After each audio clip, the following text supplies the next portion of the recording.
Okay. Always remember, when you get to Nibbana, all your questions are answered. So no one's got to Nibbana yet.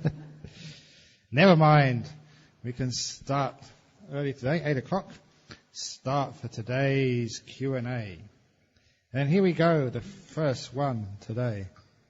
Ajahn Brahm, why don't you set up a meditation center or a nunnery in Malaysia? Give it a thought, please. Oh. You have no compassion on this poor monk. Okay, you set it up, I'll teach. Give it a thought, please. Okay, only says give it a thought, not give it many thoughts. So I've given it a thought. Nothing good about it. And can a nun disrobe? Yeah, a nun can disrobe, just like novices disrobe, but there's no ceremony for a nun disrobing. In other words, when they really say to themselves, I'm no longer a nun, then they're no longer a nun. So there's just a clear resolution inside their mind, and that's enough. Same with a novice, a clear resolution in their mind. From this time on, I'm no longer a novice, then it's disrobing. It's actually very easy. It's actually to disrobe as a monk, as a nun. It's very hard to ordain, but it's very easy to leave. And usually the fact is that most people, monks, nuns, they value the lifestyle and the opportunity, the privilege to walk in the footsteps of the Buddha so much that it's very sort of hard to disrobe, sort of emotionally. But physically, it's very easy. Okay? Next question. Does rebirth take place immediately when one dies? If yes, why do we have to share merits with the departed ones? And does it mean that we don't have to pray to the dead? Please explain. Okay, it's an old controversy, which is really no controversy at all. In that intermediate realm they call the antarabhava realm, where you can see your loved ones as ghosts, or hear them, or feel them. Sometimes you hear their speech. But, actually, I told this story in, not just human beings, even animals have an intermediate realm. This story was told to me recently in Perth. There was a lady, I told this in Singapore just before I left. Lady disciple, she lived alone. She didn't have a husband. I think her children were all grown up. And her best friend was her dog. She had this little dog who she looked upon as being like her child. And they were so close together. You may understand that the human being's emotional connection with their animals is sometimes so strong.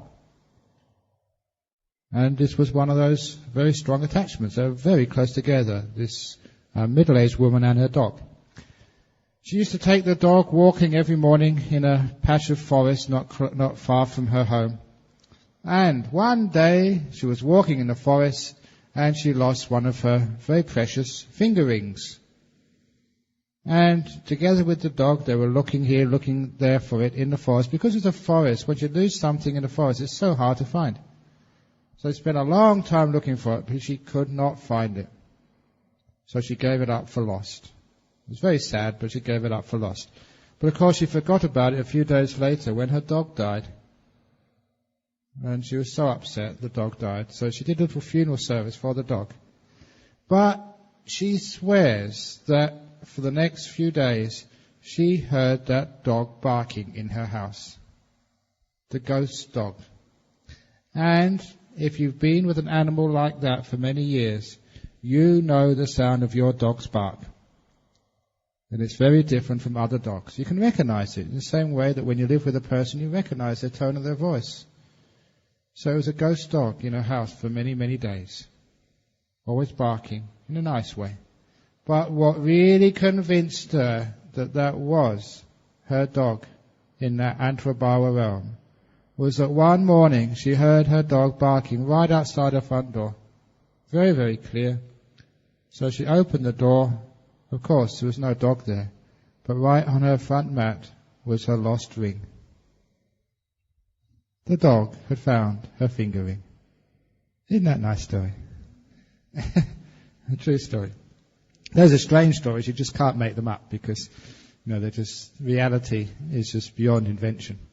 So there is such a realm even for dogs as well. But the point is that is that a pause between rebirth? Or can we say, and this is what I say, it is a type of rebirth. You get reborn into that antrabhava realm for just for a short while before you go off somewhere else. So it's really not an argument at all. It's really, what you call rebirth, that's all. So you're reborn into that little realm for a short while, making sure everything is sorted out. If you're a dog, to make sure you find your owner's finger ring. If you're a human being, to make sure the funeral's done all well, everyone's happy and well, and then you go off into a next life. So there's no real argument at all. So it is good to still pray for the dead, to make merits for the dead, and you can even make merits for your dead dog or cat or whatever. You do a little ceremony and ask to share the merits, not with all your relations, but even the animals if you shared your life with.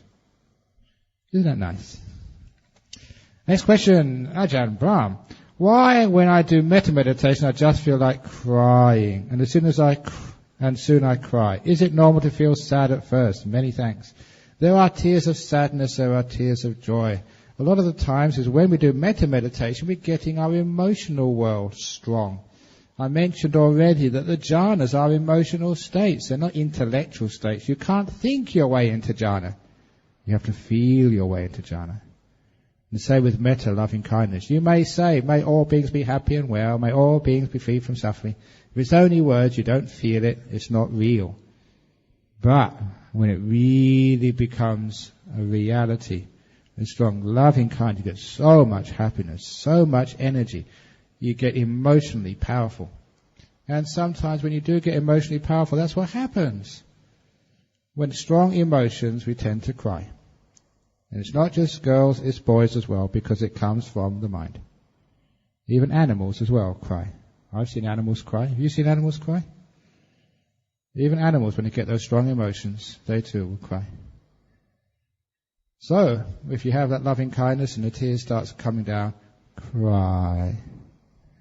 In the morning when we do this, no one can see your face except me. They can only see your back. And it's dark anyway, so you can cry as much as you like. Only I will see it, but I don't mind. So it's quite normal to cry. And it's not only just when you get into metta meditation. If you get into nimittas sometimes, it's so strong the tears flow down. Or if you do listen to a very good Dhamma discourse, a Dhamma teaching, sometimes it's just so sweet. You get so inspired, just cry. I told this to a few people on the retreat, on the interviews. It's happened a few times when I have been giving a Dhamma discourse, a Dhamma teaching. It's usually only in my monastery when I really get into deep Dhamma. And as I'm talking, I cry. I start listening to some of the words which come out of my mouth, and I think, my goodness, where did that come from? And it's just so profound, and I'm listening to me as I talk. And it's profound, and I start crying at my own Dhamma discourses. I've done that a few times. Can't help it. It's lovely. And other times, if you go like to places like in India, to where the Buddha lived, those are powerful places. There's one place, up in the Vulture's Peak, I always cry up there. Because I don't know why, but just so powerful. The Buddha lived up there. No doubt that you can sit there in the caves where the Buddha sat meditation. If that doesn't sort of get you going, I don't know what will. So that's one of the places where you can get really high. It's one of the expressions of piti, of joy. Joy in the Dhamma, joy in the fact that you're being born in a time when the Buddha, Dhamma and the Sangha is still so alive. It's joy listening to the Dhamma, the most wonderful thing you can ever hear. It's joy at realizing the Dhamma, like some metta, the joy of getting close to the jhanas. These are incredibly powerful states. Of course you will cry. And it's wonderful. Next question, dear Ajahn. 5 days before I came on this retreat, I had a dream that I passed away. Now I'm very scared of thinking of it. Does its dream actually mean anything? Aha. No, I could finish off. It really scared the daylights out of me. Please share your thoughts on this matter. Thank you. Okay, when you have dreams like that, sometimes the dream is one thing, but your interpretation of it is different. Sometimes we get it wrong. In other words, there's some truth there, but we misinterpret it. So in this particular case, you dreamt that you were passing away. Your ego, yourself, your delusions, those are the ones about to pass away. Not your body, not your life, but your delusions. Isn't that a wonderful dream? The ego, the I, is about to die. Isn't that wonderful?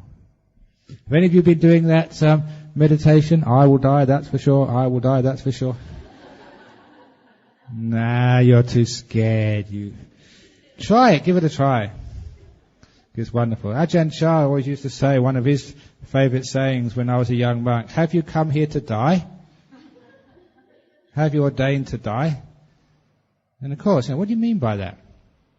What he meant by your ego, yourself, your self-centeredness. You allow that to die. So that must have been a great prophetic dream. You don't have to be scared. You have to be excited and wondered, oh, what a wonderful thing it is. I'm about to disappear.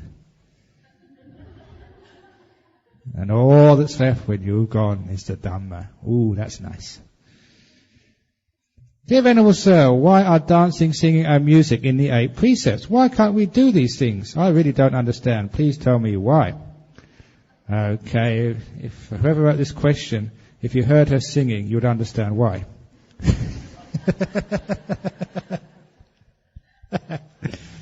Because we don't want to inflict suffering on others.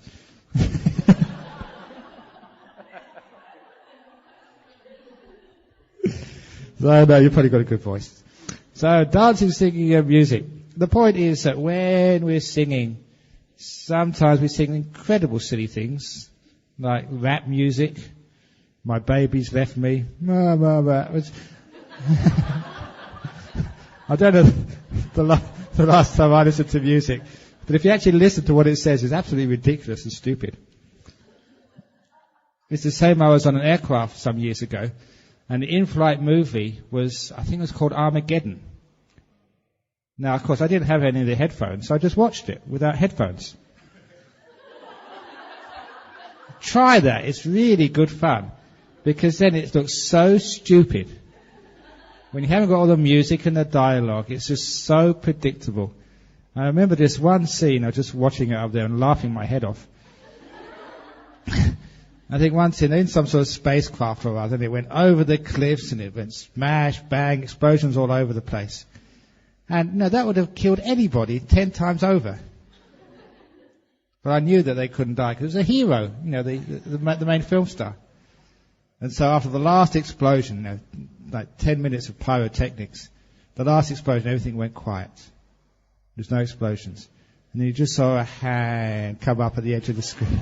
I thought, oh, come on. And then the hero came up. He didn't even have a sort of a soot mark on his face. All his hair was just perfect, as if he'd just been to the coiffeur. He didn't even have a bead of sweat on him.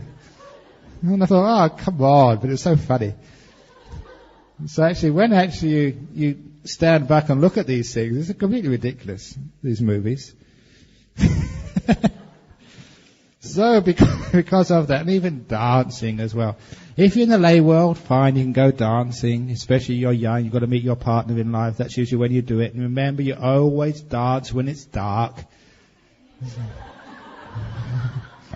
If it was light, you'd never fall in love. And that's why afterwards you come and complain to me about your husband, about your wife. Look, you got yourself into that. You weren't mindful. So next time, if you really want to sort of choose a partner, just go out in the middle of the day, with all your glasses on, and just really look at them. See them.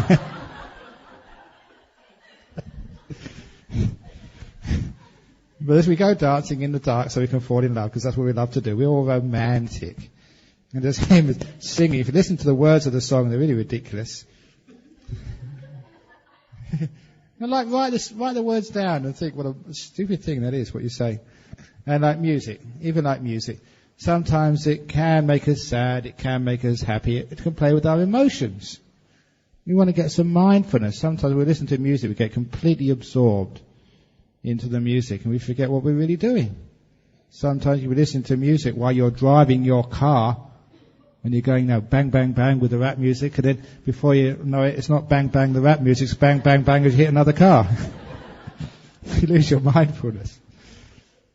So, just be careful with me. And if we're 8 precepts, we have the most amazing music of all, the music of silence. That's just so nice. We have the most amazing sort of singing of all, the singing of loving kindness. That's nice. And the most amazing movie of all time, the blockbuster nimitta.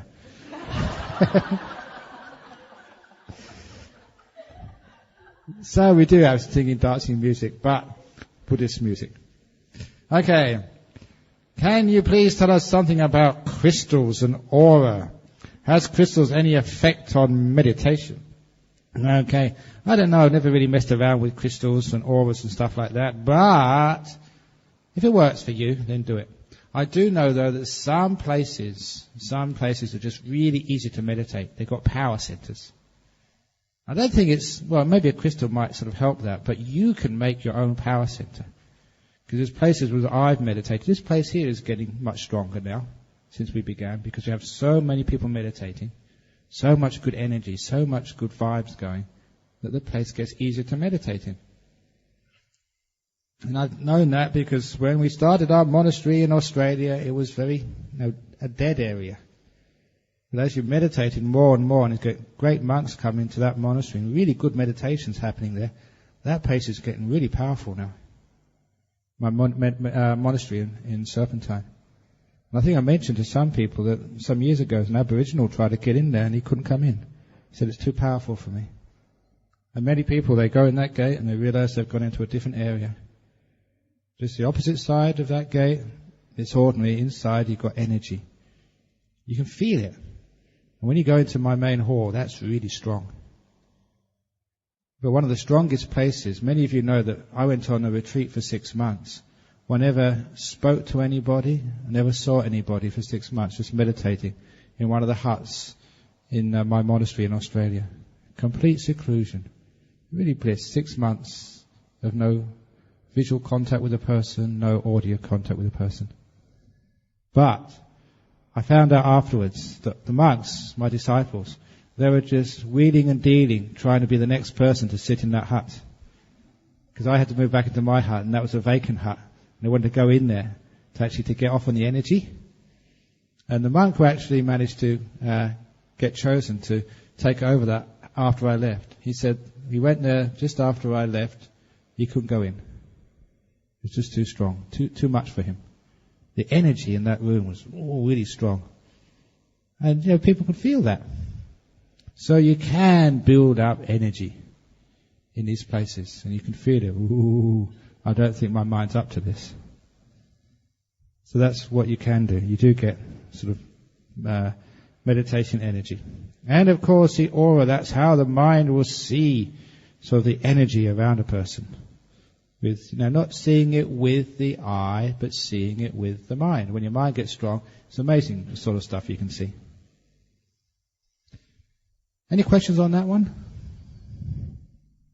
Next question. During the Buddhist period, lay people such as Anathapindika and Householder Chitta have obtained Sotapanna and Anagami. Are there any lay people, Bhante, know that have attained the stage of Sotapanna, and out of compassion for us, please show us how, despite of daily activities? Okay, there probably are some people who are stream winners, but it's hard to do. You need a lot of faith, a lot of wisdom. No messing around. So you can do that, but you have to be really committed to the Dhamma, not messing around. And you have to be a good meditator as well, a deep meditator. So it was possible in the time of the Buddha. Of course it's possible now. And sometimes people think that the people around in the time of the Buddha were somehow different than people today. But they're not exactly the same. And where you can find that out is part of the Tipitaka. It's called the Vinaya Pitaka. It's not just the rules for monks and nuns. There's some Dhamma in there as well. And not only that, they give accounts of life in the time of the Buddha. About what happened. And especially when monks or nuns made mistakes. And because they made a mistake, you had to lay down a rule as a consequence. And so you have all of these little stories, not just of the great monks